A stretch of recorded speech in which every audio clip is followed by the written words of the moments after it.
Thanks for visiting Homesteaders Freedom again. Today I want to talk to you about basil.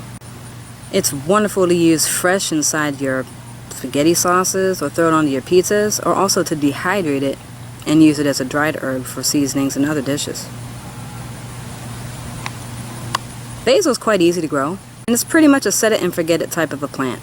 I've never had to come out here and fuss and muss much with the basil at all. For some reason, tomato hornworms cannot stand basil. So if you interplant basil with your tomatoes, the hornworms tend to leave it alone.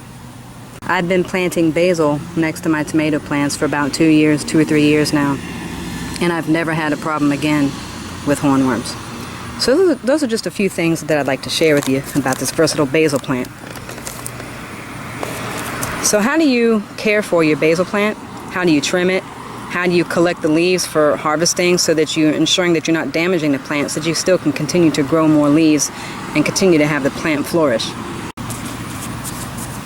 So I'm going to show you those two things in 1 minute. So once your basil gets to the point where you're starting to see all these flowers here, if you want your plant to continue to grow, you're going to want to go ahead and trim it down.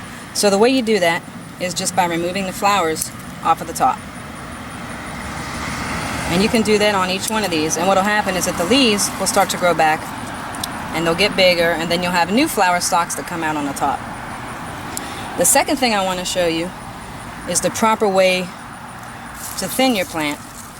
And so you're going to harvest some of these leaves and take them inside so that you can dehydrate them, or so that you can use them for food. You want to do that in a way that it won't damage your plant and your plant can continue to grow. So this is one of the best ways to do this.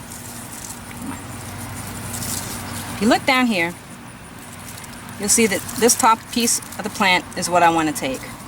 You never want to cut below this. You always want to cut right above an area where you've got 2 leaves at least on either end. And you've got these little baby leaves that are coming out, and those are going to branch out and grow more basil.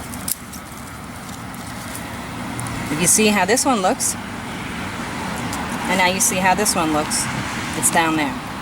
And you can do that to quite a few parts of your bush, and it will continue to grow back without much damage to, well, actually without any damage to the plant at all. And that's pretty much how you go ahead and trim it. Then you can take these inside and you can dry them out by just letting them air dry, or you can dry them out by putting them in a dehydrator. Thanks for watching this episode on basil. Hope you enjoyed it. Thanks for visiting Homesteaders Freedom.